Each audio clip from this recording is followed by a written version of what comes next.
Hello दोस्तों, स्वागत है आपका बिज़ ग्लाइडर पे। आज हम समझेंगे लायबिलिटी के बारे में। देखिए, लायबिलिटी को हिंदी में दायित्व बोला जाता है। दायित्व यानी किसी भी तरह का रिस्पॉन्सिबिलिटी या ऑब्लिगेशन। लायबिलिटी को बेहतर ढंग से हम चलिए इसके डेफिनेशन को जानकर समझें। Liability is any kind of financial obligation that a business or an individual has to pay in future. Liability किसी भी तरह का फाइनेंशियल दायित्व है जिसे किसी बिजनेस को या फिर किसी इंडिविजुअल को आज नहीं तो कल फ्यूचर में पे करना पड़ेगा।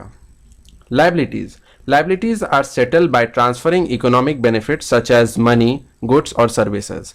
देखिए, बेसिकली लायबिलिटीज को सेटल किया जाता है ट्रांसफरिंग सम इकोनॉमिक बेनिफिट्स। ठीक है, बेसिकली इकोनॉमिक बेनिफिट्स को ही ट्रांसफर करके लायबिलिटी को सेटल किया जाता है, जैसे कि मनी हो गया, गुड्स हो गया या सर्विस हो गया।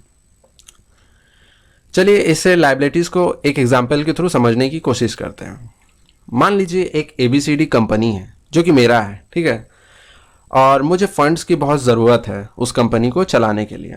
तो मैं क्या करता हूँ, मैं मिस्टर ए के पास जाता हूँ और बोलता हूँ क्या आप मेरे कंपनी को कुछ फंड्स दे सकेंगे, यानी कि लोन दे सकेंगे।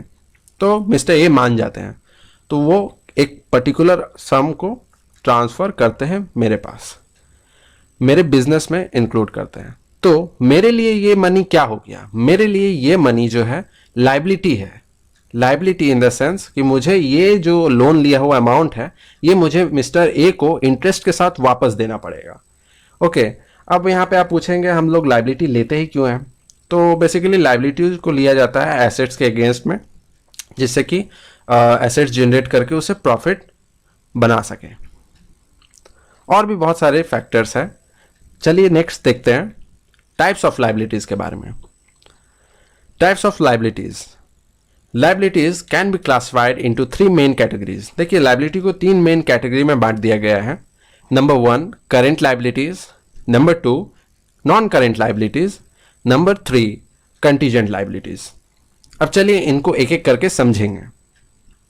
Number 1 current liabilities. देखिए, current liabilities are those obligation that are due और need to be paid within accounting period. ठीक है, अकाउंटिंग पीरियड तो आप जानते हैं 12 महीने का होता है, 1 साल। ठीक है, तो करंट लायबिलिटीज वो ऑब्लिगेशन है जिन्हें कि आपको पे करने पड़ेंगे या फिर लौटाने पड़ेंगे within a year. Okay, liabilities या current liabilities also known as the short term liabilities. देखिए, करंट लायबिलिटीज को शॉर्ट टर्म लायबिलिटीज भी बोला जाता है due to relatively short turnaround time. क्योंकि ये देखिए, करंट लायबिलिटीज को आपको 12 महीने का अंदर चुकाना पड़ेगा, इसीलिए इसको शॉर्ट टर्म लायबिलिटीज है, जो कि बिजनेस के डेली टू डेली ऑपरेशन में इसके एग्जाम्पल्स। ओके, इसके एग्जाम्पल्स हो गए interest payable, account payable, short term loans, accrued expenses and bank overdraft.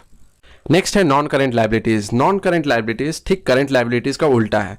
Non current liabilities which are also known as long term liabilities are the financial obligation that are due in over a year time. देखिए, non current liabilities को long term liabilities भी बोला जाता है, जो कि financial obligation है जिसे 1 साल के बाद चुकाना पड़ेगा। जैसे for example long term liabilities में आप ये देख सकते हैं डिबेंचर, बॉन्ड पेबल या long term loans, deferred tax liabilities, long term लीजेस। ठीक है, जितना भी लॉन्ग टर्म लायबिलिटीज है उसे हम नॉन करेंट लायबिलिटीज कंसिडर करेंगे।